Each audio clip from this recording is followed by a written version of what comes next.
Pronto. Estão me vendo aí? Tá todo mundo vendo, professor Carlos? Sim. Então tá bom. Então eu posso Carlos, começar. pode começar. Tá? Tá bom. Qualquer dúvida, senhoras e senhores, vocês, então, combinamos assim. Mandem no chatzinho, tem uma pergunta para fazer, tá? E aí, a hora que o professor Carlos abrir, na sequência de quem mandou, eu vou chamando para fazer a pergunta para o professor Carlos, tá bom? Bem, Tá bom. então ficam todos abertos aí. Bem-vindo novamente, professor Carlos, agradeço mais uma vez. Eu conheço o professor Carlos Eduardo Carvalho já há pelo menos há uns 20 anos, quase, né? Nesses 20 anos eu brinco, eu falo que ele não mudou nada. Eu fiquei velho, ele continua a mesma coisa. Deve ser, entendeu? Aquela cachaçinha que ele toma maravilhosa. Né? Eu não tomo mais cachaça, eu sou do partido da cerveja e do vinho. Opa, olha Cachaça só. começou a me fazer mal quando eu tinha uns 40 e poucos anos. Aí começou a me dar queimação no esôfago, eu achei que era mais prudente eu parar. Entendeu? Pois é, né? A cerveja não me faz mal nenhum, só é cara, o resto dana-se tudo. E o vinho é bom demais, né? Eu falo, se fosse ruim, Cristo não teria transformado água em vinho, e sim o vinho em água, né? Falei isso uma vez num debate na Rádio Aparecida e eu fui banido de lá, né? Eu disse que queriam taxar o vinho na época do Plano Cruzado. Eu falei, opa, isso aí não, porque Jesus, o primeiro milagre de Jesus na Terra foi transformar água em vinho. E Nossa Senhora que pediu, quando eu estava saindo, o padre ficou furioso, estava sendo ouvido no Brasil inteiro. Aí a moça me disse, olha, eu achei ótimo, só que você não volta nunca mais aqui. E, de fato, eu nunca mais voltei lá. Acabou. Olha, puxa vida, né? Mas, enfim... Ficou por ali. É uma boa, né? Gente, então, o professor Carlos Eduardo, ele é professor da PUC, tá? Do Departamento de Economia e também da pós-graduação em Relações Internacionais, tá? É um professor que eu tenho muito respeito, é um profundo conhecedor de marxismo, é um professor, né, da linha que... como eu disse a vocês, eu não gosto muito do termo direita e esquerda, eu acho que são sinais de trânsito, mas ele tem esse alinhamento, só que uma das coisas que eu acho fantásticas do professor Carlos é que os debates que a gente faz é sempre um bom combate, né, no sentido bíblico. Não é ninguém xingando um ao outro e se ofendendo, mas sim a busca por ideias que possam fazer o país e o mundo melhorar. Né, e isso que eu falo que é o bom combate.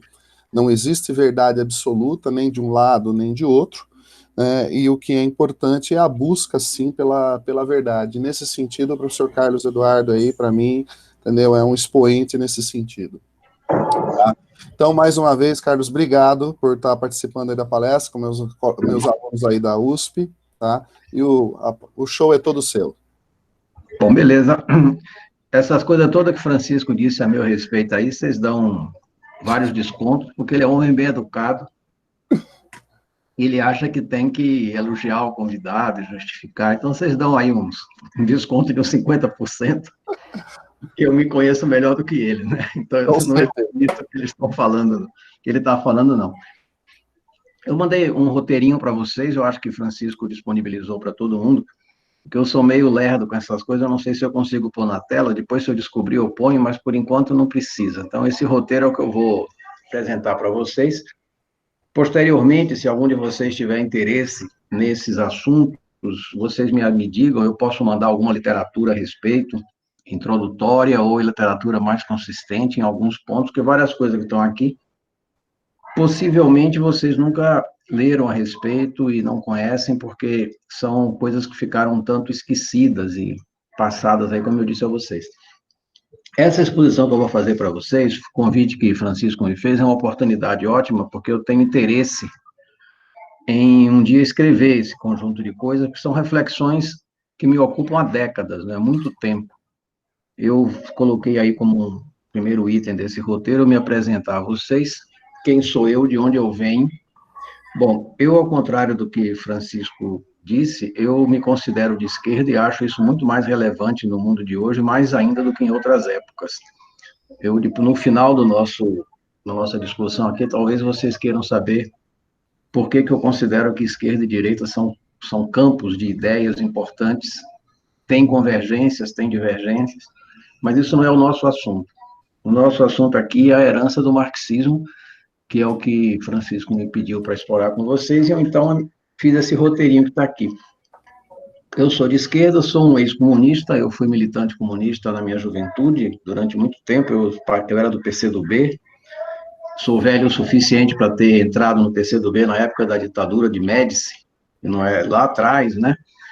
Vim para São Paulo, sou baiano, e depois eu saí do PCdoB, acabei sendo expulso de lá e fui para o PT, fiquei no PT muitos anos, eu fui coordenador do programa de governo de Lula na eleição de 89, então eu convivi muito com o PT, saí do PT, me afastei em 92, 91, 92, depois me desfiliei formalmente, e continuo uma pessoa de esquerda e continuo me considerando um socialista democrático, se quiserem usar esse nome, que é um assunto que a gente vai falar aqui hoje, e não sou mais um marxista, no sentido de entender o marxismo como sendo uma explicação total do mundo, que é o que Marx tentou fazer e os seus seguidores também, o que me parece um dos maiores problemas que acompanham o marxismo até hoje. Eu, enquanto economista, encontro muito mais resposta no keynesianismo, no institucionalismo, na economia política histórica, de inspiração neoclássica e de inspiração de esquerda. Ou seja, existe uma enorme fecundidade, o debate econômico é muito criativo hoje em dia, e, infelizmente, o marxismo está fora desse debate, ou participa dele muito pouco, que é um dos sinais de que eu acho que o marxismo apresenta problemas. Então, eu fiz aqui um roteiro, primeiro item, tratar da atualidade, que eu coloquei aqui esse nome, o marxismo diante de si mesmo, na atualidade, ou seja, o que é que existe dentro do marxismo, falar um pouco da história do marxismo, falar do marxismo no governo, e, por fim, tratar da América Latina, o marxismo na América Latina, que é o mesmo, que é a discussão que envolve o Brasil, que nos envolve, né?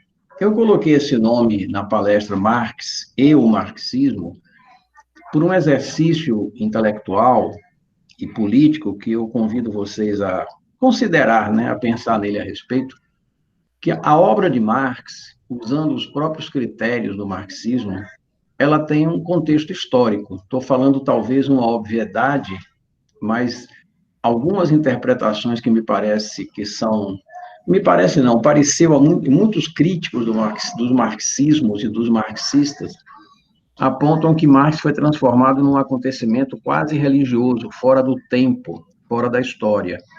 O que é normal na humanidade, isso é usual, certo?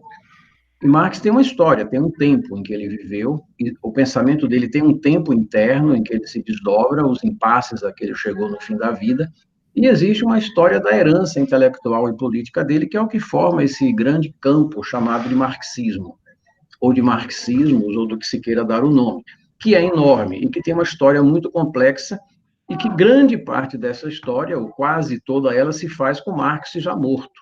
Engels ficou vivo mais uns 10 anos, Marx morreu em 83, no momento que começava a grande cisão do marxismo na Alemanha, na Escandinávia, que vai dar origem à social-democracia reformista.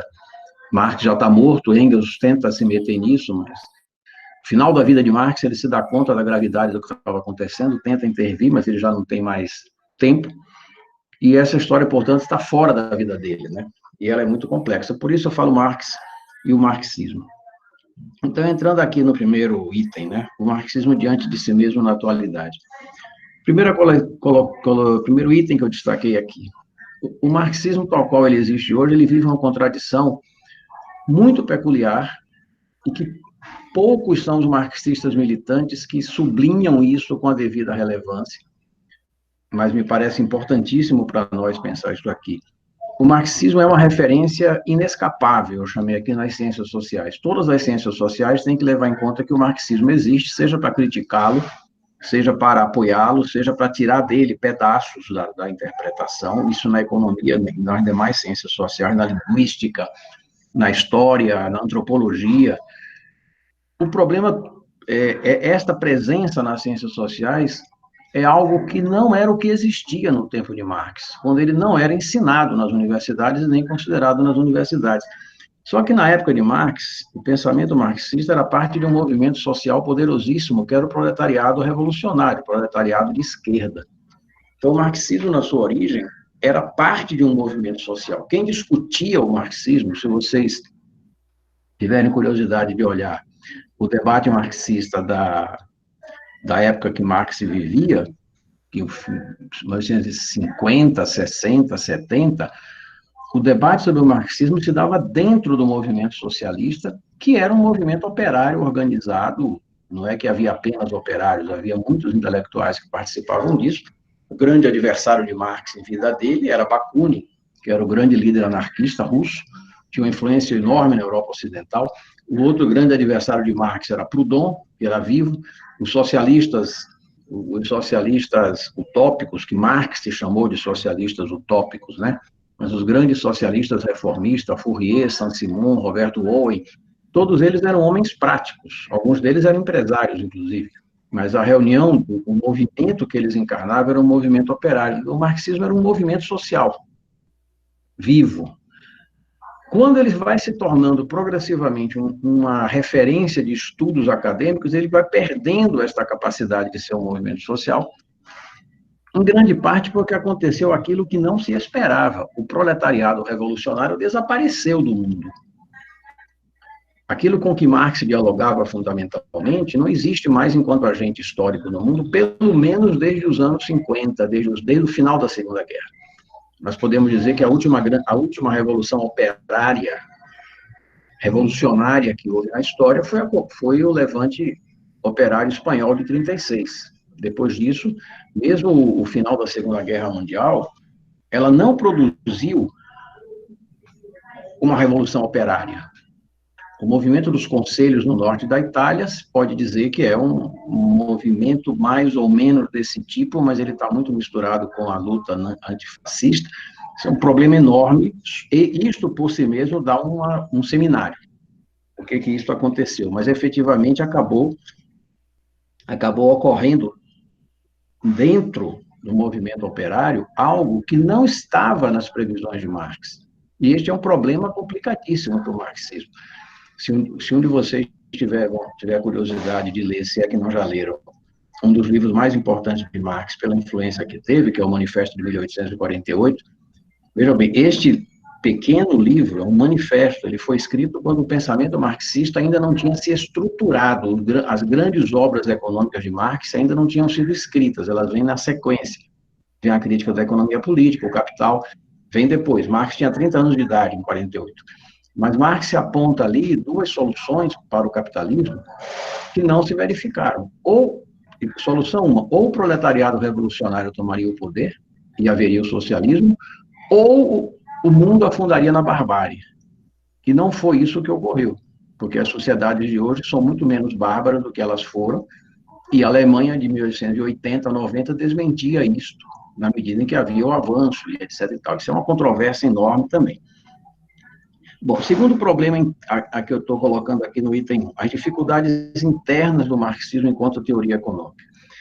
Aqui está um ponto que é muito árido e que, evidentemente, envolve muito mais um debate de economistas, mas me parece muito importante vocês tomarem consciência disso aqui, pensarem a respeito disso, e quem quiser evoluir nisto vai ter trabalho, mas vale muito a pena pensar. Quando Marx estava escrevendo o livro 3 do Capital, começou a surgir uma crítica à obra dele muito forte daquilo que viria a ser a escola austríaca, não é Hayek ainda, né? É a primeira escola austríaca de 1870, 60, 70, 80, onde há um francês importantíssimo, que é Walras. Eles começam a apontar que existe dentro do campo teórico do marxismo, que aí já é uma obra econômica, que é o Capital, uma contradição insolúvel, que Marx tem uma teoria do valor que não consegue se transformar numa teoria de preços. Isso, na economia, é um problema fundante. A economia persegue um trabalho teórico insolúvel, até hoje, que é entender por que é que coisas têm valor, por que que algumas coisas têm valor, e como é que esse conjunto de valores que são atribuídos pela sociedade a coisas aqui pode ser no sentido mais material possível, uma mesa e uma cadeira, e pode ser coisas como essas que vocês estão trabalhando, que são coisas quase etéreas e imaterializadas, que são os processos de conhecimento, as marcas, e por aí afora, tudo que vocês sabem, né? Como é que isso, por que isto tem valor? Por que este valor pode ser organizado em sequências de preços, em gradientes de preços? E por que que estes preços conseguem organizar a vida social? Isso é uma tarefa ciclópica, monumental, e que está na base de todos os impasses da teoria econômica. Muito bem, simplificadamente, havia uma grande explicação para isso, que vinha dos economistas clássicos, vinha de Adam Smith, foi consolidada por Davi Ricardo, tudo isso nós estamos falando das primeiras décadas do século XIX, final do XVIII, começo do XIX. Marx vem nesta tradição, esta é a tradição que nós chamamos da economia política clássica. Davi Ricardo é o grande formalizador disto, e a economia política clássica diz que o valor vem do trabalho humano, incorporado nos produtos. Marx dá um passo adiante na sua crítica à economia política. Marx se apresenta como economista enquanto um crítico da economia política clássica, dizendo que esta explicação é incompleta, ela é correta, mas incompleta, porque ela não consegue incluir a exploração do trabalho, que é a teoria da mais-valia, que é uma inovação importantíssima que está incorporada ao debate econômico, com nome ou sem nome. Cada um avalia como quer, uma contribuição dele fundamental. A partir disso, Marx formula uma teoria do valor-trabalho, onde se inclui a exploração da classe trabalhadora, e, portanto, ele dá isso um conteúdo muito mais de luta de classes. Então, ele vai dizer que a história se move pela luta de classes, e no Capital ele tenta formalizar isso, organizar isso, usando a metodologia de ciências sociais filosófica alemã, um livro vastíssimo nos seus propósitos, mas que esbarra no final um problema teórico dificílimo. Como é que esta origem do valor se transforma num sistema de preços? E ele não consegue resolver isso. O fato de Marx não ter concluído o livro 3 do Capital é apresentado por vários marxistas como sendo um problema de fim de vida, ele não teve tempo de concluir, e outros dizem que ele não sabia como concluir. E por isso ele começou a estudar muito mais. Ele era um estudioso maníaco, era um louco neste sentido, né? Quando a Rússia começa, nessa época, a dar sinais de que está entrando num processo revolucionário, no meio de tudo isso, ele resolve aprender russo, para ler russo. Que mostra muito bem a dimensão intelectual do sujeito. Ele não era pouca coisa, ele era um desses alemães maníacos, tipo Weber e outros, que quer dar conta do mundo. Mas ele não conseguiu dar conta deste problema. E este problema permanece até hoje sem resposta. Então, o marxismo foi paralisado por este problema. Se vocês pegarem, se algum de vocês tiver curiosidade de olhar um programa de um congresso marxista, por exemplo, aqui no Brasil, um congresso da Sociedade Brasileira de Economia Política, a CEP, que tem congressos anuais. Sempre tem uma mesa ou duas lá sobre isso, o problema do valor e dos preços. Ninguém consegue dar conta disso. Trabalha, não se chega a uma solução. Por que esse problema paralisou o marxismo, do meu ponto de vista? Porque isso tirou a possibilidade do marxismo explicar o capitalismo em coisas essenciais, que é o seu funcionamento prático. E a crítica de Marx, o livro O Capital, é um livro sobre o capitalismo. O Capital não é um livro sobre o socialismo. O nome do livro é O Capital, porque ele quer explicar o capital, como é que ele funciona. E aí houve um problema enorme na finalização desta formulação teórica. Olhem bem, a economia chamada de neoclássica, que se formou fugindo da tradição clássica da economia política, portanto, a economia neoclássica é aquela que se forma em 1870, 80, cujo principal expoente vai ser Marshall. Marshall é quem vai formular a análise econômica tal qual nós conhecemos, por isso ele é considerado a grande referência dos economistas neoclássicos. Então, ele cria, Marshall, que é o inglês, né, é um dos professores de Keynes, inclusive, uma das influências intelectuais enormes sobre Keynes, sobre todo o século XX. Marx formula aquilo que é o pensamento econômico dominante hoje em dia, que é o pensamento neoclássico. Eles também não conseguem resolver a questão da transformação do valor em preços. Os neoclássicos também não conseguem fazer isso. As duas pernas básicas da economia, que é a economia clássica e a economia neoclássica, não conseguem resolver o problema fundante. Porém, o pensamento neoclássico conseguiu ter um desdobramento e um desenvolvimento muito grande, ao contrário do marxismo, aí vem a minha opinião a respeito disso, vários colegas marxistas certamente não concordarão comigo, com o que eu vou dizer aqui, porque este problema na economia neoclássica, ele poderia ser simplesmente deixado de lado, porque a economia neoclássica se preocupou muito mais em fazer análises parciais da realidade, e foi desenvolvendo instrumentos de análise parciais que são muito eficientes.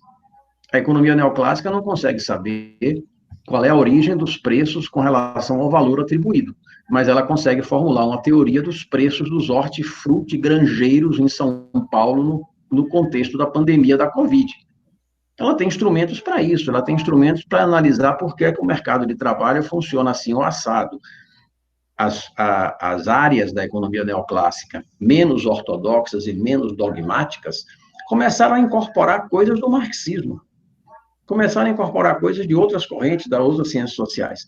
E o marxismo foi paralisado por isso, em grande parte, vejam bem, isso é uma explicação que eu estou propondo a vocês, por esta ideia que vem aqui no terceiro item que eu coloquei, o terceiro itemzinho aqui deste item 1 da nossa exposição, a pretensão do marxismo de ser um método completo ou total, de abranger todas as ciências. Isso é um problema enorme para o marxismo. O marxismo surgiu dentro daquela onda do século XIX, do enciclopedismo francês, de entender que uma corrente de pensamento deve ser capaz de oferecer explicações totais. Isso aqui não tem nada a ver com totalitarismo político, certo? Embora a palavra seja a mesma, certo? Embora muita gente diga que dentro do marxismo existe uma vertente que deu origem ao totalitarismo, mas isso é uma coisa obscura não, isso é uma coisa muito contraditória. Falando assim, a pretensão de ser um pensamento total no marxismo virou um problema, porque o marxismo tentou de início, Engels se meteu a escrever sobre antropologia, Engels queria dizer que a mão do macaco virou uma mão humana por causa do trabalho, com base em evidências históricas muito fracas sobre isso. Marx se meteu a opinar sobre questões de história econômica sem base consistente nenhuma, porque ele queria falar da história do mundo inteiro, não era só a história da Inglaterra. Então, tem várias coisas no marxismo que são de uma fragilidade espantosa, mas o núcleo do pensamento, não. O núcleo do pensamento é muito forte.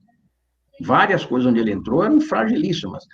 Depois, os soviéticos queriam fazer uma teoria linguística, queriam fazer uma teoria da produção agrícola, da genética, o que deu em desastres monumentais. Isso está contido em Marx, esta pretensão, digamos, total do conhecimento, e que foi algo que paralisou muito. Então, aqui tem um ponto de reflexão, quer dizer, assim, importante, eu queria destacar para vocês. O primeiro que eu queria destacar aqui é o seguinte: o agente histórico que o marxismo pensou que existia, que era o proletariado revolucionário, ele saiu de cena, ele não existe mais, o que é um problema enorme para o marxismo. Segundo, o marxismo tem um problema na sua visão de mundo enquanto concepção econômica, que é essa incapacidade de relacionar a teoria do valor com os preços, e a teoria do valor, para a economia marxista, ela é absolutamente fundante e fundamental, enquanto que para a economia neoclássica, a dificuldade de transformar valor em preços, ela pode ser simplesmente ignorada, faz de conta que ninguém viu isso, vamos para o restante, para o que nos interessa.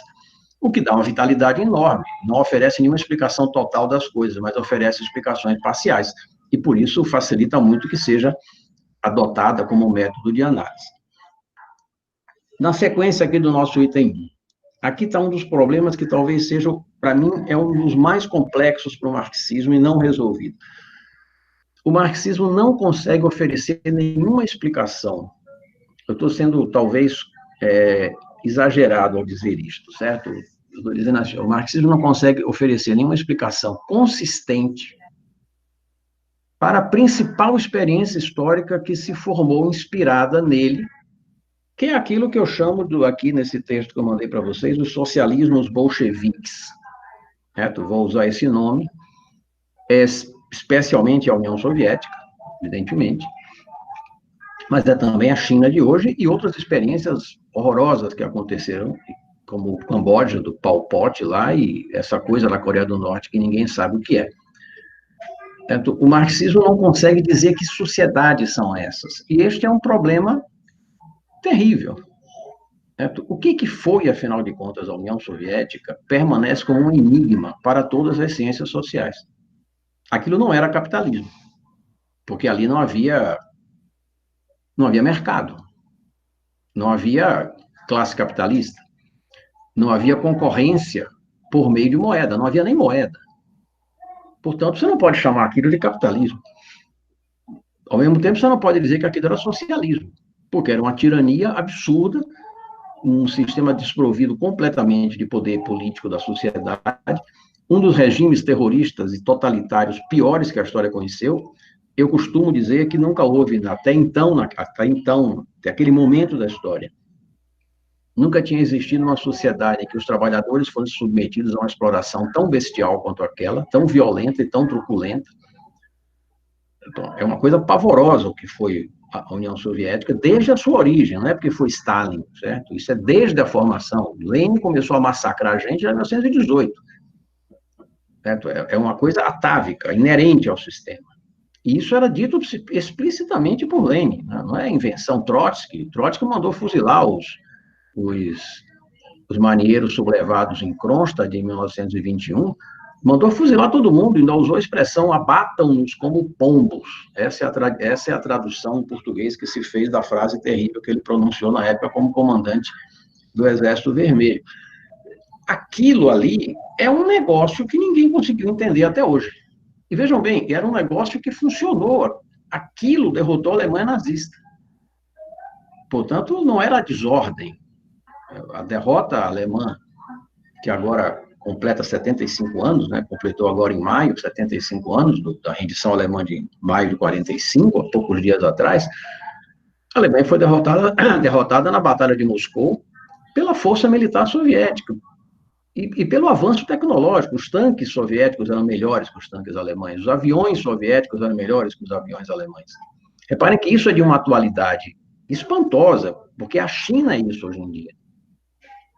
O Ocidente não sabe dizer o que é a China, e cada vez mais o Ocidente está paralisado frente ao enigma chinês, porque existem aqueles que querem destruir a China, mas não podem, existem aqueles que adoram a China e mitificam a China, não conseguem ver o que é a China, e a China segue. Então, aqui tem um problema enorme. Se nós procurarmos na literatura marxista explicar o que é aquilo, o que foi a União Soviética, o que é a China de hoje, nós não encontramos nada consistente. Isso é um problema terrível para o marxismo. E vivemos refém disso, né? A esquerda é refém disso. A esquerda não consegue oferecer uma explicação para o que foi o terror soviético. Isso destruiu a esquerda na Europa Ocidental do pós-guerra, porque a classe trabalhadora europeia não queria viver como a classe trabalhadora soviética, porque sabia que era muito pior ser operário na Rússia do que ser operário na Itália, ou até em Portugal ou na Espanha, e deu no que deu. Então, vejam bem, aqui está um terceiro problema enorme. O marxismo não consegue dar conta daquilo que é a sua principal derivação histórica. Eu não estou dizendo a vocês que o bolchevismo é o marxismo, nada disso, não estou dizendo isso, porque existe um grande número de marxistas que foram críticos ao bolchevismo, vou falar disso na sequência. Porém, a grande experiência histórica feita em nome do marxismo é o bolchevismo, é o poder soviético, e passou para a história como tal. Última coisa aqui deste item 1, é a incapacidade do marxismo de dar base à sua outra grande vertente histórica, que são os chamados partidos social-democratas europeus. Vou falar disso no item 2 aqui, na história do marxismo. A minha pretensão de fazer uma história do marxismo vale porque é uma aula curta. Se eu um dia for escrever sobre isso, eu vou ter que me preocupar muito em embasar isso aqui, porque é uma história enorme, certo? Muito grande, muito complexa, mas a grande cisão do final do século XIX, que forma o bolchevismo, por volta de 1895, 1900, Lenin tinha 30 anos de idade, começa a se formar o que viria a ser o bolchevismo. O grande oponente de Lenin naquela controvérsia é justamente a social-democracia reformista alemã. Marx já está morto, Engels morre nesse período, Eduardo Bernstein é o principal nome na social-democracia alemã, deste momento, que diz que o capitalismo vai evoluir pacificamente. que é possível que o capitalismo evolua em direção a um sistema socialista, a um sistema democrático de distribuição de riqueza, sem a necessidade de uma revolução violenta, e que, portanto, se poderia constituir o socialismo dentro das regras, dentro dos parâmetros da sociedade capitalista, porque o capitalismo naturalmente permitiria que a classe trabalhadora, vou usar um termo de hoje, que não existia na época, que a classe trabalhadora fosse se empoderando, que a classe trabalhadora fosse ocupando espaços dentro do capitalismo, e desta forma se chegaria ao socialismo. Isso é o núcleo da formulação teórica do que viria a ser a social-democracia no século XX. Esta social-democracia do século XX, ela progressivamente abandona o marxismo. O Partido Social-Democrata Alemão, que até hoje é um dos principais partidos da Alemanha, junto com os partidos da Escandinávia e de outros países da Europa Ocidental, eles eram originalmente partidos marxistas. Existe um famoso congresso da social-democracia alemã nos anos 50, ou começo dos 60, em que eles declaram que não são mais marxistas. Eles retiram o marxismo do programa do partido, embora a maioria dos marxistas alemães sejam ligados ao Partido Social-Democrata. Ultimamente saíram, foram para os Verdes, teve lá uma série, a Nova Esquerda, que foi criada, mas nesse período dos anos 70, 80, já do século XX, que nós estamos falando aqui perto de nós, né, ele deixa de ser um partido marxista. Então, o marxismo se torna duplamente impotente na política. Ele não explica a grande experiência histórica soviética, bolchevique, com seus desdobramentos, um dos principais é a China, o principal é a China, evidentemente, não é um dos principais, é a China, e deixa de ser um guia útil para a social-democracia. E a razão dele deixar de ser um guia útil para a social-democracia, do meu ponto de vista, está ligado à questão que eu falei para vocês mais atrás. Ele não tem o que dizer sobre a prática. No que é que o Partido Social-Democrata Alemão depende do marxismo para pensar a sua intervenção na Alemanha Ocidental? Falamos dos anos 60, 70. Quando o Partido Social-Democrata Alemão se torna o partido mais importante da Alemanha, o chanceler Willy Brandt, ele tem uma influência econômica e política e social gigantesca no mundo. O que eles têm, o que tem a dizer? O Partido Trabalhista inglês, é onde estavam os marxistas ingleses. Também o marxismo não orienta esses partidos. O marxismo vira um método de análise, não um guia prático de ação. Eles não nos formulam políticas a partir dele. Bom, isso aqui é o que eu queria dizer a vocês sobre isso. O que é o marxismo hoje? Na atualidade, né? Não é o que é o marxismo hoje, que é pretensão em demasia. Estou colocando aqui elementos para nós pensarmos os desafios que estão colocados ao marxismo hoje. O segundo tópico aqui, o marxismo e sua história. Aqui eu quero destacar duas ou três coisas, são três coisas importantíssimas da história do marxismo que eu quero chamar a atenção de vocês. Evidentemente, este tópico, história do marxismo, não a história de Marx, né? História das forças políticas e intelectuais que formaram o marxismo, isso é tema de um curso. Podemos fazer uma disciplina optativa, numa graduação ou numa pós-graduação, com assunto suficiente para tratar, né? Eu vou pegar alguns tópicos que me interessam. O primeiro deles, a grande cisão do final do século XIX. O que aconteceu naquele momento?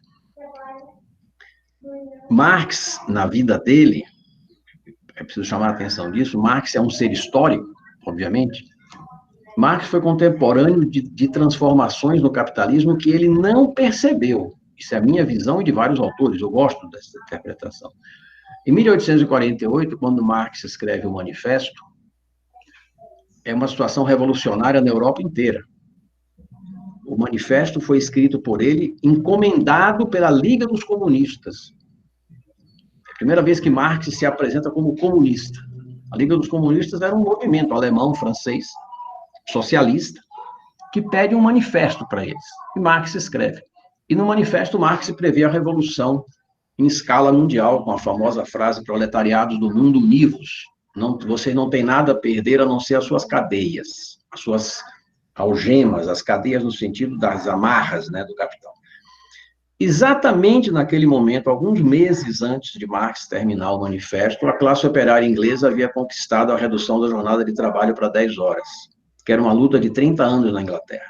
É a primeira grande lei reformista do capitalismo. E não acontece revolução nenhuma na Inglaterra. Marx não viu, ou não quis ver, ou não conseguiu ver, sei lá, é difícil imaginar uma coisa dessa, que no lugar mais avançado do capitalismo, que era a Inglaterra, O curso da história não era a revolução. Era a transformação do capitalismo e as conquistas sociais dos trabalhadores. Não é que Marx ignorasse a Inglaterra. Marx considerava a Inglaterra o lugar mais avançado. Marx concebe a ação política dos trabalhadores com base no cartismo inglês, o movimento trabalhador, o movimento sindical inglês tinha o nome de cartismo, porque eles reivindicavam uma constituição, uma carta, na origem, lá em 1810, 1820. O cartismo ganhou, em 47, a Lei de 10 Horas. E a Lei de 10 Horas não dialoga com o texto do manifesto. Tem um buraco ali no meio. E o mundo, a Europa Ocidental, segue o caminho inglês, eles vão arrancando concessões dos capitalistas progressivamente. É um processo, evidentemente, super acidentado, com violência, brutalidade, etc. Só que quando chega em 1880, a força do movimento sindical alemão era tamanha, e a força do Partido Social Democrata alemão era tamanha, que eles começam a arrancar leis trabalhistas avançadíssimos, e na Escandinávia acontece a mesma coisa. E é naquele momento que surge a grande cisão de dentro do marxismo. Os teóricos alemães que dizem esta coisa que eu falei já há pouco, de que a situação da Alemanha sinaliza, indica que o avanço progressivo da classe trabalhadora constituirá uma força tão grande que eles progressivamente tomarão conta da sociedade, e a sociedade será socialista, sem violência, sem nada, porque eles vão conquistar o poder político no parlamento, eles vão ser maioria dos votos, em algum momento, porque eles são a maioria da população, portanto, eles acreditam na transformação pela via eleitoral, pelo alargamento progressivo, eu não sei se esse termo existiu na época, eu estou falando de hoje, isso é um termo de hoje, empoderamento, alargamento progressivo, conquistas sequenciais, que isto vai nos levar progressivamente ao poder político e ao poder econômico. E aí se forma aquilo que os adversários disso chamam de revisionismo. Bom, o grande expoente do revisionismo alemão é o Bernstein. Não sei se eles pronunciam Bernstein ou Bernstein, não sei o nome que os alemães dão, mas ele se chama Eduard Bernstein. Ele tem grande influência nesse momento e os principais líderes sindicais alemães o acompanham. O grande inimigo deles, inimigo é um termo idiota, o grande adversário intelectual deles é o Kautsky, certo? Carlos Kautsky, Kautsky, K-U-S-T-K-Y. Eu escrevi aí porque ele é um dos caras mais importantes dessa época. Kautsky enfrenta eles em nome de defender o marxismo. A repercussão desse debate na Rússia czarista, vai opor pela primeira vez Lenin, de um lado, alinhado com Kautsky, contra os revisionistas russos, que defendem que a Revolução Russa é uma revolução democrática. A Rússia deve fazer uma revolução para se tornar uma Alemanha imperial, não para ser socialista. Esses adversários de Lenin dizem que a Rússia não tem nenhuma condição de ser socialista, porque não existe na Rússia o desenvolvimento capitalista necessário para que o socialismo possa ser colocado no horizonte. Olhem bem, esta controvérsia é dramática e ela é fundante para toda a tradição marxista do século XX. Os opositores do bolchevismo, o nome bolchevismo, como vocês certamente já ouviram falar, foi um nome ocasional. Houve um congresso da social-democracia russa, todo mundo na época se chamava de social-democracia. Houve um congresso na Rússia, se eu não me engano, foi um congresso no exílio. Neste congresso, a maioria apoiou Lenin, a minoria apoiou Martov, que era o principal dirigente reformista, sei lá que nome você queira dar. E houve mais 2 ou 3 desses caras importantíssimos da social-democracia russa, a maioria passou a se chamar de bolchevique, por causa do adjetivo russo, de maior. Bolshoi é o teatro maior, né, Moscou. E o menchevismo ficou como a minoria, para significar os menores. E esse nome ficou para sempre, menchevistas, bolchevistas. Embora o bolchevismo depois virasse minoria, mas isso não tem importância nenhuma, porque o apelido ficou pregado neles. Então, o bolchevismo russo, inicialmente, é o bolchevismo que está relacionado à grande liderança intelectual de Kautsky. O ataque a Kautsky foi muito violento. Kautsky era um intelectual muito sério, muito rigoroso, um cara importantíssimo, né, que infelizmente ninguém lê, porque depois, quando Lenin briga com ele, Lenin coloca um livro chamado Renegado Kautsky, então a esquerda nunca mais leu Kautsky. Eu fui ler Kautsky, que me surpreendeu profundamente a densidade do pensamento do cara e a trajetória política dele é interessantíssima. Kautsky vai morrer já durante o nazismo, em 30 e tantos. Kautsky acaba formulando uma tese que nos interessa enormemente pela influência que isso vai ter na América Latina. Não é pequena a influência disso. Kautsky formula a tese de que a classe operária, vejam bem, a classe operária em si mesma, ela não é revolucionária. Esse é o maior revisionismo contra Marx. Marx dizia que o socialismo é uma questão do proletariado. O proletariado é o coveiro do capitalismo. Marx usou essa expressão inúmeras vezes. É a classe operária revolucionária que decidirá o destino da humanidade. A classe operária revolucionária é aquela que transformará o capitalismo no socialismo. Ele nunca se arriscou a dizer como seria feito. Ele disse que vai ser feito. Kautsky, então, vem com uma tese que é inédita, quer dizer o seguinte: o proletariado em si mesmo não é revolucionário. O proletariado em si mesmo, ele é reformista. Portanto, o que está acontecendo na Alemanha é o esperado, porque a evolução do capitalismo gera uma classe trabalhadora que naturalmente vai apoiar o capitalismo, porque vive bem no capitalismo. E o que se faz, então, com a revolução? Então, ele aparece com a ideia, ele usou um termo que eu não sei se ele usou em alemão, mas a tradução no Brasil sempre usou esse termo. Ele diz que o socialismo tem que ser inoculado na classe trabalhadora. O termo é muito revelador, se é que foi isso realmente em alemão, porque aqui é uma briga de traduções enorme, eu nunca fui atrás disso, mas certamente deve ter esses malucos, nossos colegas que são rigorosos, que fazem a exegese dos termos, etc. Mas o que ele fala, o sentido é esse: o socialismo tem que ser inoculado na classe trabalhadora. E ele vai ser inoculado como? Aí que está o problema. Primeiro, se ele vai ser inoculado, ele foi produzido fora. Ele não foi produzido dentro. Ele não é um desdobramento da classe trabalhadora, ele é algo que é produzido fora. Ele é produzido aonde? Ele é produzido pelos intelectuais revolucionários. Ele é produzido por aquelas pessoas que, como Marx, ele, Kautsky, falando de Marx, aquelas pessoas que, a exemplo de Marx, conseguem ter uma visão de conjunto da história, conseguem perceber o conjunto do movimento histórico, e por esta percepção entendem a necessidade do socialismo e conseguem formular a proposta socialista. E essa proposta tem que ser inoculada na classe trabalhadora. Bom, isso provocou uma fúria dentro do marxismo ortodoxo, que, na verdade, não eram os revisionistas, mas ficaram com o nome de revisionistas, porque o grande revisionista era Kautsky, porque inventou uma ideia que não está em Marx. Em nenhum momento Marx formulou isso. Isso ele deduziu da cabeça dele. Lenin se apropria desta ideia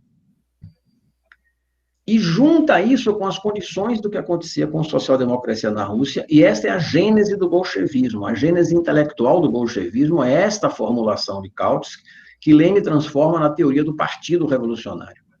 E aí Lenin cria a ideia do Partido Revolucionário. O Partido Revolucionário é aquele núcleo de intelectuais revolucionários que conhecem a história, que compreendem a história e que vão inocular o socialismo na classe trabalhadora e guiá-la em direção ao socialismo. O socialismo não é o produto da ação da classe trabalhadora, o socialismo é o produto da ação do partido junto com a classe trabalhadora, é o partido de quem dirige a classe trabalhadora e quem transforma a classe trabalhadora em classe socialista. Eu disse a vocês que essa é uma ideia que tem uma influência absurda sobre o século XX, porque os partidos comunistas sempre seguiram isso, sempre.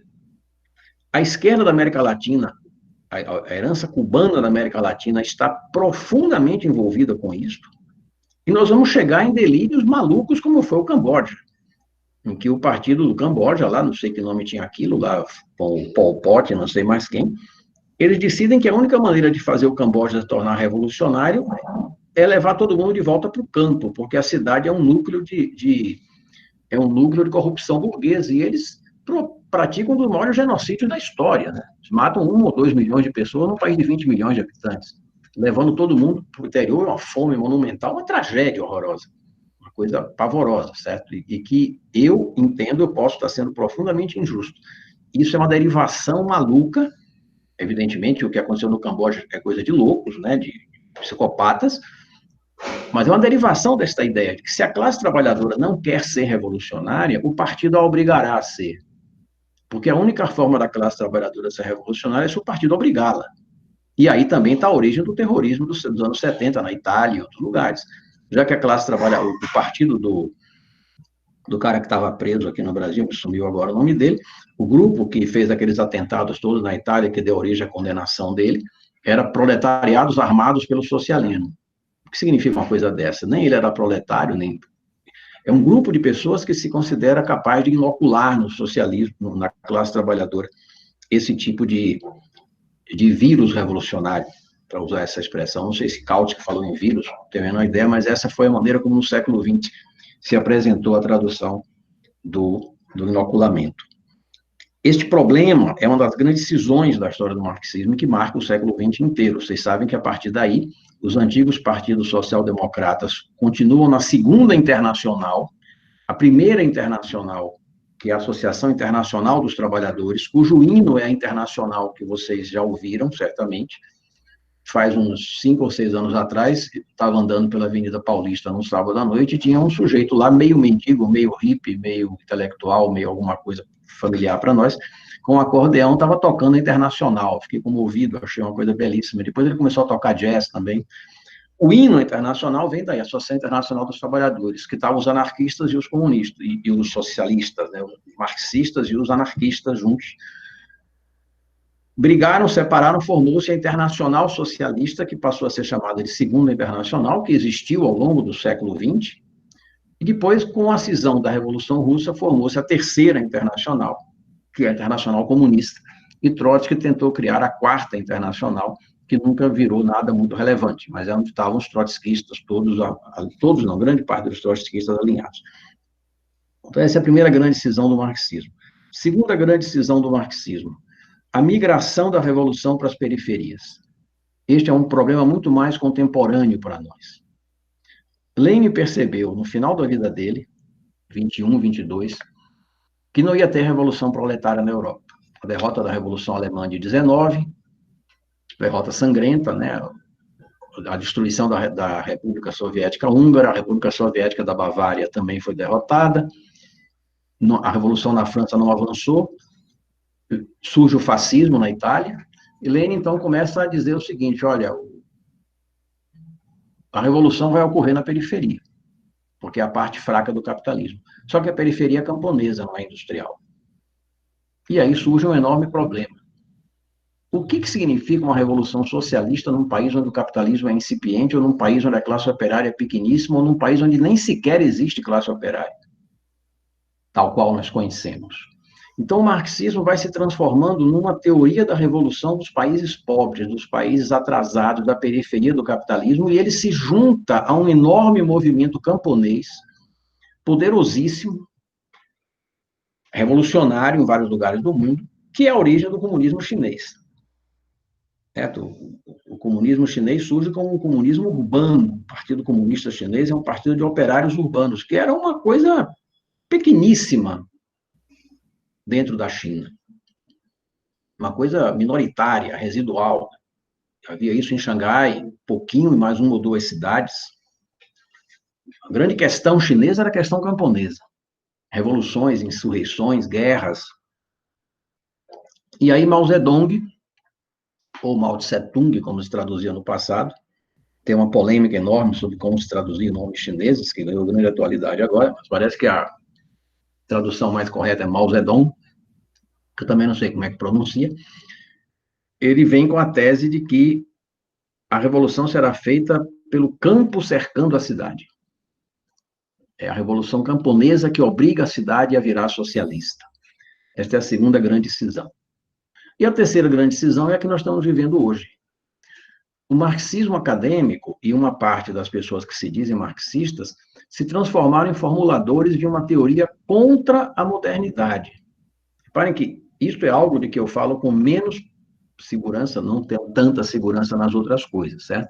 Mas por ser um processo muito atual, ele me parece muito, ainda, claro, em processo, por ser muito atual, mas ele é muito complexo e eu não sei se eu tenho capacidade intelectual de organizar isso na minha cabeça. para mim, como um velho marxista de origem, né, e conhecedor do passado, minimamente que seja, por isso estou aqui falando para vocês, eu sempre entendi o marxismo como uma formulação teórica de que o capitalismo seria superado em direção ao futuro. Marx não quer destruir o que o capitalismo fez. Ele quer usar o que o capitalismo fez para construir uma sociedade melhor. Se vocês pegam o Manifesto de 48 mais uma vez, e vocês leem aquilo, talvez seja um dos maiores elogios ao capitalismo que foram escritos já em toda a história. Tudo que é sólido desmancha no ar. Então ele mostra como o capitalismo destruiu o mundo antigo, acabou com o mundo antigo, destruiu o feudalismo, destruiu o colonialismo, destruiu tudo. Esse ímpeto transformador do capitalismo é o que move o marxismo, na sua origem. Isto vai ser superado para a frente. Agora existem aqueles que querem superar para trás. Então, é negar a globalização, negar a internacionalização, negar a superioridade da cidade, criar a ideia da vida no campo, a vida bucólica. Eu, pessoalmente, fiquei muito chocado e, na minha cabeça, houve um prenúncio de catástrofe. Para mim, essa lembrança eu tenho, quando Dilma derrotou o Aécio no segundo turno, baseado na votação dos sertões do Nordeste. Quando aconteceu aquilo, no dia seguinte, na PUC, na minha faculdade, os centros acadêmicos de esquerda estavam tocando Luiz Gonzaga e gritando chupa Aécio, chupa Aécio. Daí eu fiquei pensando, como baiano, que se o socialismo vai nascer em Jeremoabo, ou em Caculé, ou em Araripina, com todo o respeito que eu tenho pelo povo do Nordeste, que não é pequeno, porque eu sou um nordestino, sou um baiano, se nós vamos apostar no socialismo para ali, então nós vamos ter que defender o Antônio Conselheiro. Nós estamos fazendo o quê? Se o lugar mais avançado do Brasil, que é São Paulo, nós consideramos que é reacionário, e vamos procurar apoio no campo do Nordeste, isso falado por colegas meus que se dizem marxistas, eu disse para eles, gente, então você deixou de ser marxista. Você é outra coisa, pode ser que você esteja certo, mas não vem com o marxismo para cima de mim. Eu considero isso uma terceira cisão, da minha maneira de pensar, e que é aquela que nós enfrentamos hoje, que me parece perigosíssima. Muito bem, eu quero ver se eu consigo acabar em mais 5 ou 10 minutos, para sobrar algum tempo de discussão a respeito. Meu terceiro item que está colocado aqui, marxistas no governo por via eleitoral. Este é um dos temas que me interessam enormemente. Eu já comecei a escrever sobre isso, consegui alguns alunos que se interessaram em pesquisar isso. É um trabalho difícil, complexo. Pensei em organizar um seminário internacional, conversei com os colegas da Federal de Minas, que gostam muito disso, uns que são marxistas ferrenhos, outros nem tanto, outros mais como eu, né? Tem de tudo no meio, né? E fazer um seminário grande a respeito disso. A experiência de governos de inspiração marxista na história é enorme, uma quantidade gigantesca, desde aqueles governos lá atrás da Escandinávia, antes da Primeira Guerra ainda, até a social-democracia alemã em Weimar, nos anos 20, o pós-guerra. Essas experiências, a sistematização do que aconteceu com elas é muito pequena. Nós temos muito pouca coisa escrita de modo organizado a respeito disso. E foi justamente o conhecimento desta análise destas experiências que me levou, numa certa altura, a pensar na necessidade de estudar melhor essa questão de que o marxismo não consegue ser um guia prático para essas experiências. Quando vocês pegam Hilferding, um grande teórico do capital monopolista, um dos grandes economistas marxistas da virada do XIX para o século XX, que tenta preencher esse buraco entre digamos assim, entre o marxismo, a herança de Marx e o capitalismo contemporâneo já do século XX, Hilferding vira ministro da Fazenda de um governo social-democrata da Alemanha de Weimar. Hilferding não consegue formular nenhuma política diferente do que os demais políticos social-democratas reformistas faziam. Ele não sabe o que fazer, porque a situação era dramática. E os instrumentos de intervenção econômica que ele cria são os mesmos que qualquer político de centro, ou de centro-esquerda, ou de centro-direita faria na Alemanha. E assim vão todas as demais experiências. Este é um ponto que eu não vou me estender, porque não vai dar tempo, mas que eu acho uma lacuna enorme, que nós não estudemos estas coisas. É inacreditável que a esquerda da América Latina, com a força que tem, não se dedique a estudar estas experiências. Qual deveria ser a referência histórica de política econômica para um governo de centro-esquerda, como foi o do PT no Brasil, o da Kirchner? Da Kirchner não era exatamente, mas o daqui era um governo tipo centro-esquerda, ou o chavismo, ou Morales, na Bolívia. Quais deveriam ser as referências históricas para estes governos? Me parece que deveria ser a experiência da própria esquerda. Nós deveríamos ter estudado o que aconteceu com esses governos, e nunca estudamos. Isso é ignorado por 95% da esquerda brasileira. Eu me arrisco a dizer isso, talvez eu esteja sendo injusto. As pessoas nem sequer sabem que existiu, e não dão a estes episódios um estatuto de relevância que justifique um estudo, que justifique um aprofundamento. A primeira vez que eu propus este seminário foi no começo do governo petista. Gente, vamos ter que olhar o que aconteceu para pensar no que nós vamos fazer. Bom, isso aí nunca foi para frente e tal. Então, vamos falar do último tópico para eu parar de falar um pouco e dar algum tempo para discussão, porque eu preciso parar às 10h30, como eu tinha combinado com o Francisco. O home office é uma experiência interessantíssima, porque não é por acaso que o home vem antes do office. Então, no home office, nós temos uma dinâmica de home e uma dinâmica de office. Então, é um problema.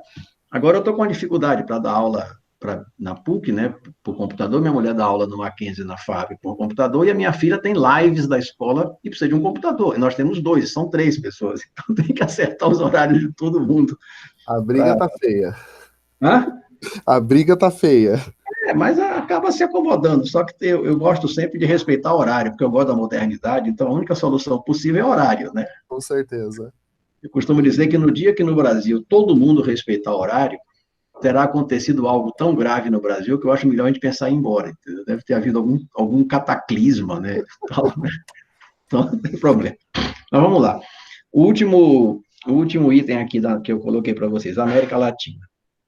E aqui entra outra das minhas obsessões. Por isso é que esse programa, o convite que o Francisco me fez, foi muito bom, porque me permitiu juntar aqui, eu acho que é um todo coerente, mas eu não tenho a menor certeza disso. Vocês estão ouvindo, vocês são críticos potenciais do que eu estou falando aqui, né? Aqui eu juntei 3 obsessões minhas, né? A trajetória histórica do marxismo, essa experiência da esquerda no governo, e a minha preocupação com a América Latina. Eu dou aula sobre a América Latina há mais de 20 anos. Foi uma optativa que eu criei na graduação de Economia da PUC. Primeiro eu criei na pós-graduação de Economia da PUC, que era para estudar as políticas de estabilização da América Latina na segunda metade dos anos 1990. Era o auge do Plano Real, do Plano Cavalo na Argentina. Então eu criei uma disciplina de economia aplicada. O que é isso aí? Entendeu? O que são o Pacto Mexicano, a crise do México em 94. Esse negócio foi evoluindo, virou uma optativa na graduação de economia, depois virou uma optativa na graduação de relações internacionais, depois virou uma optativa na pós-graduação de relações internacionais, e agora eu estou dando esse curso exatamente na pós de RI da PUC, do Santiago Dantas, e na graduação de RI, na graduação de economia da PUC. Então, eu sou um estudioso de América Latina, e eu olho para essa trajetória da esquerda da América Latina, juntando, então, essas minhas preocupações com a própria região, e com essa história da esquerda e com essa história do marxismo. E daí eu fiz aqui essa sequência que está aí no item 4 da pauta que eu mandei para vocês, do roteirinho, em que eu parto de 2 itens inicialmente que são muito, muito polêmicos, eu acho. Para mim, é o núcleo da minha polêmica neste terreno aqui. Primeiro é o seguinte, a força política da esquerda na América Latina e da esquerda autorrepresentada como revolucionária, vejam bem, a esquerda que se diz revolucionária, que se invoca uma esquerda socialista, não é por acaso que Chávez deu ao seu governo o nome de socialismo do século XXI. Né? O PT se diz socialista há muito tempo. Né? Morales é um movimento ao socialismo, é o nome do partido dele na Bolívia. Né? Então, é uma esquerda que se reivindica socialista, vai fazer o socialismo. Tem diferenças. A Frente Ampla no Uruguai nunca se pensou assim, o processo no Equador tem diferenças, o kirchnerismo não era exatamente socialismo, mas o núcleo que dava unidade a isso aqui era uma autoproclamada adesão ao socialismo. E tem uma força política enorme, óbvio, né? Esta força política enorme nunca se transformou em políticas econômicas concretas e específicas destes governos. Isso é um problema enorme. Existem políticas de inclusão, de distribuição de renda fundamentais, políticas de direitos sociais fundamentais. A Frente Ampla no Uruguai fez coisas inacreditáveis, igualdade de gêneros, legalização da cannabis. A Frente Ampla no Uruguai talvez tenha sido quem mais avançou, mas no Brasil avançaram coisas importantíssimas, o casamento, chamado casamento gay, né, o casamento por escolha do casal, direitos à população LGBT. A esquerda fez uma revolução de costumes e cultural na América Latina importantíssima. A América Latina se ombreou na modernidade mais avançada dos países da Europa Ocidental. E grande parte do mérito se deve a isso. Não apenas, né? Isso já vinha do governo Fernando Henrique, mas vamos simplificar. Houve aqui na formulação da política econômica, o que existe é um vazio enorme. Nós não temos uma política econômica característica dos governos de centro-esquerda. Cada um fez uma coisa. A política de câmbio do Brasil era câmbio flutuante com intervenção. O Chávez fez câmbio fixo, uma coisa completamente anacrônica. A política da Bolívia era completamente pragmática. A política econômica da Bolívia de Morales foi elogiada pelo FMI mais de uma vez, por ser pragmática e responsável.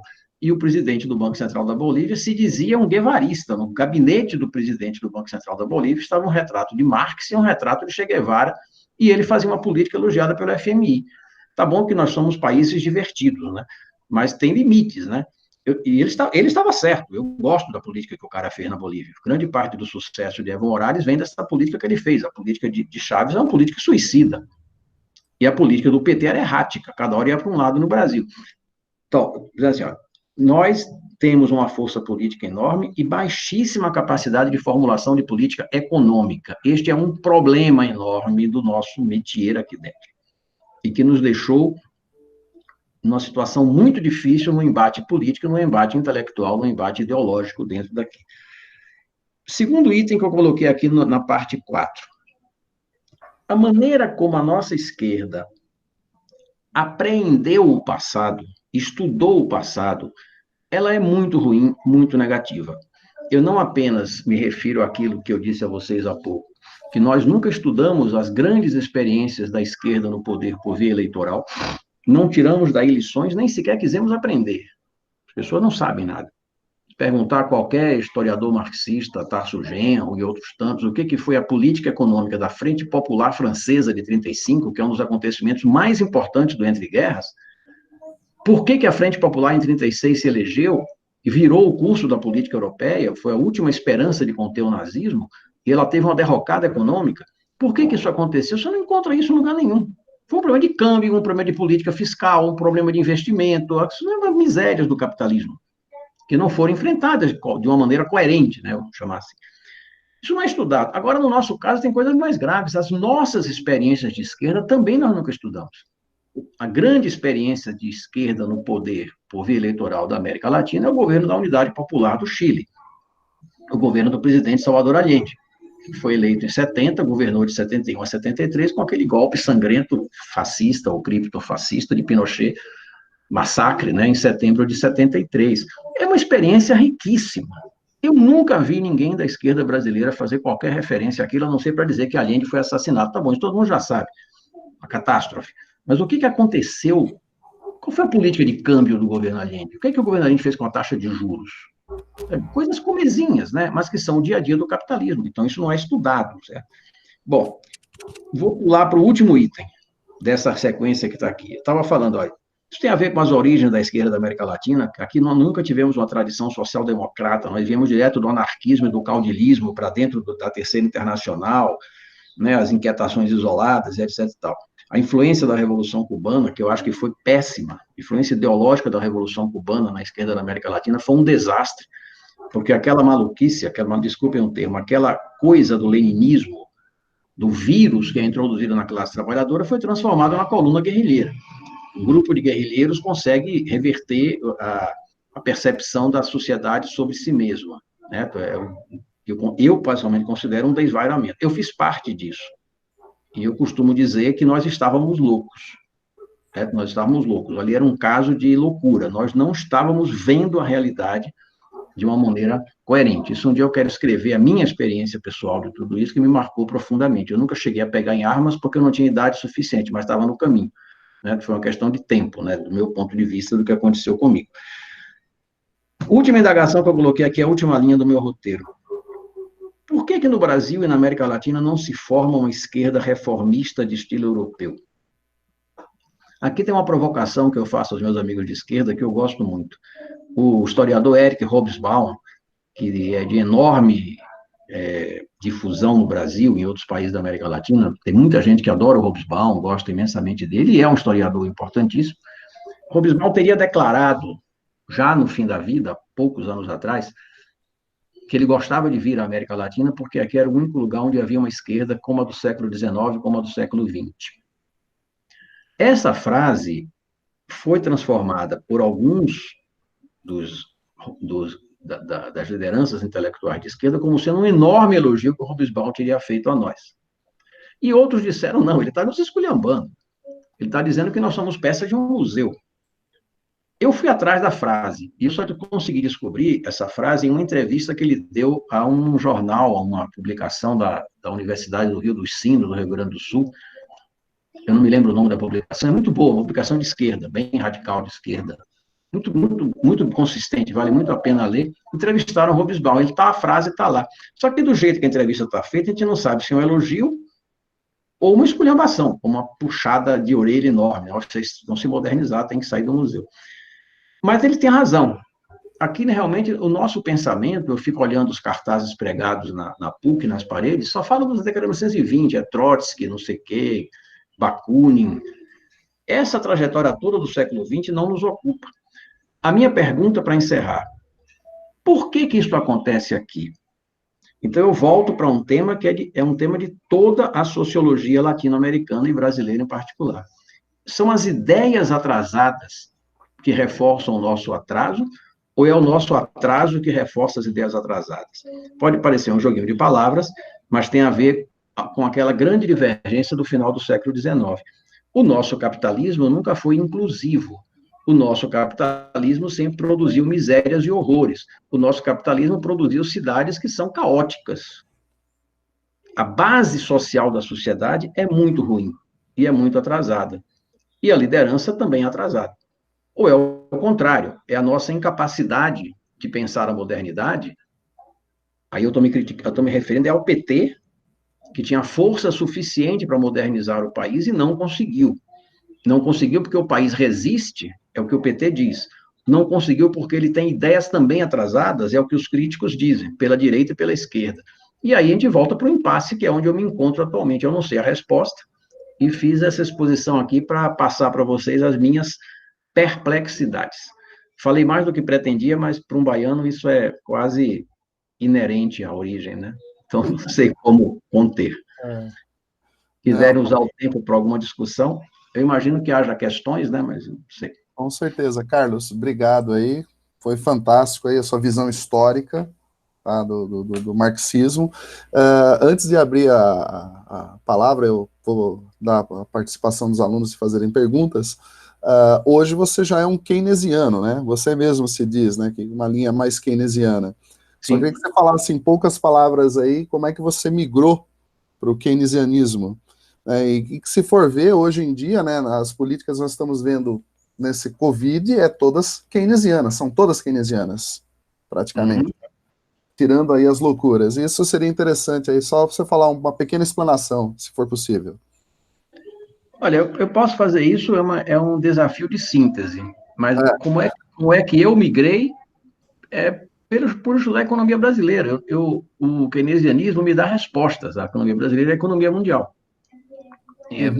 Coisa com o marxismo, eu fui me afastando do marxismo por isso, pela minha atividade profissional de economista. Trabalhei em mercado há algum tempo, não foi muito tempo, algum tempo, trabalhei como jornalista econômico de mercado financeiro, finanças e moeda, e depois virei professor universitário nessa área. Então, eu encontro resposta para as questões no keynesianismo, que são muito mais complexas, operativas, etc. e tal, e não são propostas antimarxistas, vejam bem.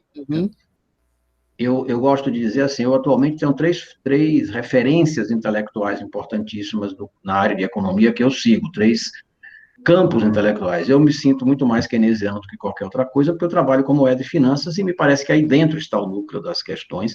E existe Kalecki também, que era um marxista, que trabalhou em paralelo com Keynes, eles nunca trabalharam juntos, mas tem formulações muito próximas de Keynes, que é uma influência da pessoa, que Keynes é mais completo em moeda, em questões de moeda e finanças. Existe a enorme influência de Schumpeter, que eu gosto muito, mas não é a minha área de especialização. Schumpeter é cada vez mais uma referência fantástica no estudo do capitalismo, Eu no sou estudo fã dele, de passagem.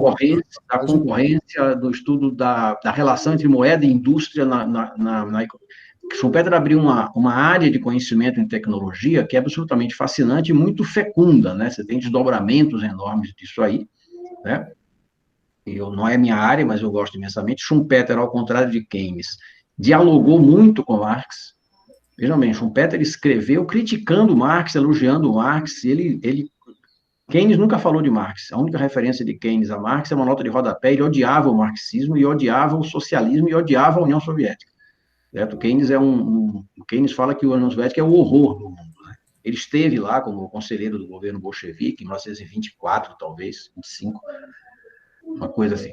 E existe uma terceira corrente que eu gosto muito, conheço menos, mas que me inspira muito, que é o chamado institucionalismo, que é esse conjunto de economistas, alguns vindos do marxismo, alguns vindo da economia neoclássica, que formaram esse campo da economia política que propõe um diálogo entre a análise econômica e todo um conjunto de questões que vêm das outras ciências sociais, como a comunicação, como a psicologia econômica, que também está em Keynes, né, mas os institucionalistas dão a isso um peso muito maior, a questão da formação de preços, da confiança, dos laços históricos das instituições jurídicas, o enorme campo de law and economics, né, o direito e a economia, que eles abrangem essa área inteira. Então, são três vertentes que eu acho muito fecundas para quem quer transformar o mundo, para quem é de esquerda, né, quem quer um mundo melhor, né?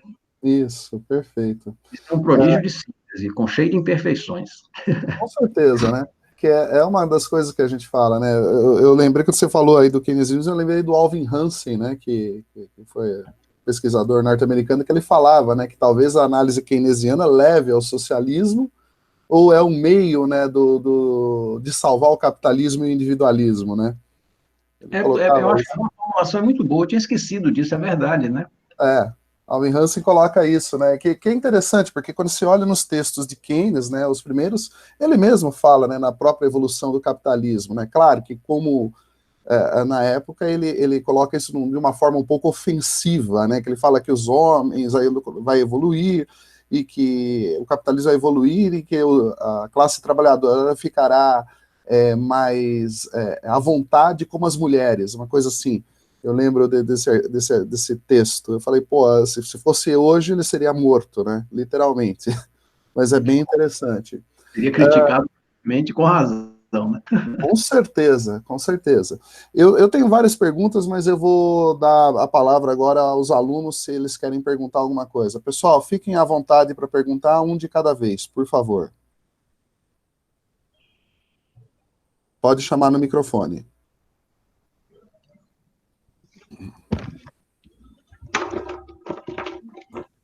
Eu tenho uma dúvida. No início, você comentou sobre o neoclassicismo. Não, como é que era o termo mesmo? Eu acabei de esquecer. Teoria clássica, isso. Isso. E como o marxismo só é uma ferramenta de análise e não de implementação. Você pode comentar sobre como o mundo transicionou para uma economia diferente e mais humana, sem como isso ocorreu e como outras influências fizeram que dessa forma? Thaís, eu não consegui entender direito, que ficou muito ruim a voz do corte. Eu não sei se Francisco entendeu e consegue me passar, ou você fala de Não, novo. falhou também. Thaís, fala de novo, por favor. Claro, você poderia comentar, melhorou? Melhorou. Melhorou um pouco, sim. Você poderia comentar como o mundo transicionou para um capitalismo mais moderno E quais foram as outras influências além do marxismo? E eu também tenho outra dúvida. Você falou sobre as teorias econômicas, ou debate moderno, bastante criativo, que não inclui o marxismo. E eu fiquei curiosa, tipo, que tipo de ideia te chama atenção sobre isso? Enfim, você poderia comentar um pouquinho sobre? Eu Sim, não vou entender agora. eu entendi. Francisco, eu vou falar então sobre essa questão de Thaís, tá? Perfeito. Então, eu vou lhe dar uma resposta marxista, social-democrata, uma resposta que, para a primeira questão que você formulou, uma resposta que parte do campo do capital e que Marx nunca resolveu direito na cabeça dele, mas ele é um inspirador de Schumpeter, inclusive. Marx diz o seguinte, frente à enorme luta de classes, repare que Marx teve uma intuição neste ponto que é impressionante. Por isso que eu digo, ele está incorporado, o pensamento dele está incorporado às ciências sociais. Marx vai dizer o seguinte, frente à luta dos trabalhadores pela melhoria das suas condições de vida, a greve, a exigência de hora de redução da jornada, ameaça de sabotagem contra o capital, enfim, a luta de classes que ele viveu na juventude dele, que é a década de 10, 20 e 30, as revoluções na França, na Inglaterra não é uma revolução, mas os conflitos sociais, coloca o capitalista diante da seguinte situação, ele não pode matar todos os operários, porque senão a fábrica fecha. Uma coisa simples, né? Ele não pode exterminar todo mundo. Ele não pode colocar todo mundo para trabalhar sob chibata, porque senão o capitalismo não funciona. O capitalismo supõe adesão voluntária. Agora tem que sair de casa para trabalhar. Eles não querem restaurar a escravidão e nem o feudalismo, certo? Isso Marx intuiu. Ele tem que fazer com que o trabalhador queira ir trabalhar para não morrer de fome ou porque não tem alternativa ou qualquer outra coisa. O que os capitalistas fazem? Introduzem progresso técnico. E aqui está a grande sacada de Marx naquele momento. O capitalista faz o quê? Ele cria uma máquina muito mais moderna. Uma máquina que, ao invés de empregar, uma máquina que, ao invés para produzir 100 unidades, ela necessita de de 10 trabalhadores, ela produz 100 unidades com um trabalhador. E ele manda os outros 9 embora. E aquele que ficou resolve continuar, porque ele vai dar um aumento de salário para ele. Eu estou radicalizando o argumento, isso não é tão dramático, isso é progressivo. Então, Marx vincula pela primeira vez a luta de classes com um estímulo à concorrência pela via da modernização tecnológica. Isso é uma coisa que não está em Ricardo e não está em Adam Smith, nem nenhum deles. É a luta de classes que empurra o capitalista para individualmente procurar melhorar a fábrica dele. E o resto ele joga no desemprego. Só que esse super lucro do capitalista, que ele vai ter agora, porque ele está pagando para um, ele está pagando o dobro para um, e mandou embora 9, ele está pagando muito menos relativamente à produção, então este super lucro que ele acumula, ele vai aplicar em outras atividades que vão incorporar os demais. Se junta-se a isso um Estado industrializante, tem-se a Prússia e a Alemanha do final do século XIX. Então, veja bem, há uma transformação gerada pela própria percepção que Marx tem da luta de classes, que Schumpeter entende isso, claro que não nestes termos, mas Schumpeter vai procurar, dentro da concorrência capitalista, a origem da modernização do capitalismo. Então, esta é uma grande vertente. Segunda vertente que eu, como esquerda, aponto, certo? A ameaça revolucionária que se materializou na Europa no final da Segunda Guerra, e já havia se materializado no final da Primeira Guerra, a Primeira Guerra Mundial colocou a elite europeia diante de um dilema tremendo. Se nós não fizermos concessões aos trabalhadores, nós teremos uma revolução soviética ou um movimento fascista, que era a Europa de 1920. Pega a Alemanha em 1920, era o Partido Comunista e o Partido Nazista. Isso cria um movimento nestas sociedades de gerar um estado de bem-estar social que convença os trabalhadores a não fazerem revoluções, porque não precisa. É muito melhor você ficar em paz, não fazer revolução nenhuma e ter férias, porque você vai para o Mediterrâneo e vai para a praia e tem 13º e tem garantia de saúde. Isso é a Itália, isso é a Espanha, isso é a Europa Ocidental. Então, olhe bem, as respostas que eu estou lhe dando aqui, elas são todas, essas que eu te dei até aqui, elas estão vinculadas à minha visão de esquerda e elas, de certa forma, podem ser fundamentadas pelo marxismo. E uma parte da esquerda europeia se apresentou como sendo autora disso, formuladora disso. o que deu origem à força da social-democracia nesta época. Se eu for para um campo estritamente capitalista, neoclássico, certo? Eu posso ter duas explicações, ou três explicações, dentro das três linhas que eu estou dizendo a você que eu sigo, diz a vocês que eu sigo atualmente. Um keynesiano dirá que tudo isso foi possível no pós-Segunda Guerra porque foram aplicadas políticas econômicas corretas de inspiração keynesiana, que é aquilo contra o qual os neoclássicos se voltaram, certo? Atacaram violentamente. Então, esta ideia vai dizer assim, estas políticas estabilizaram o ciclo produtivo capitalista e fizeram com que a economia se desenvolvesse. Se eu for pela linha dos schumpeterianos, e aí eu tenho um diálogo com os neoclássicos e com os liberais, ele vai dizer o seguinte, é o avanço do progresso técnico.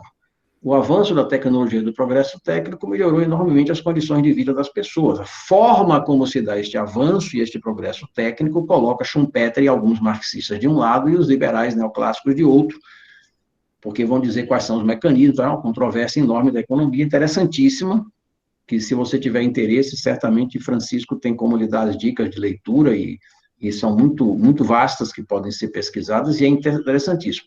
E a terceira coisa, a terceira vertente de que eu gosto, eu vou te dizer que o capitalismo tornou-se melhor e as sociedades tornaram-se melhor naqueles lugares onde havia instituições melhores, onde havia práticas políticas, leis, respeito aos direitos, de forma mais consolidada.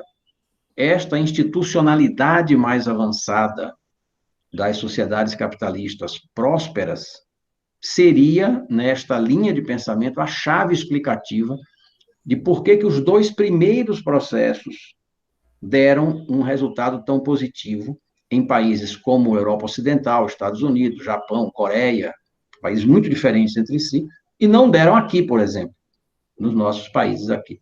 Como você vê, é uma área de discussão enorme, daria uma palestra igual a essa, se você quer.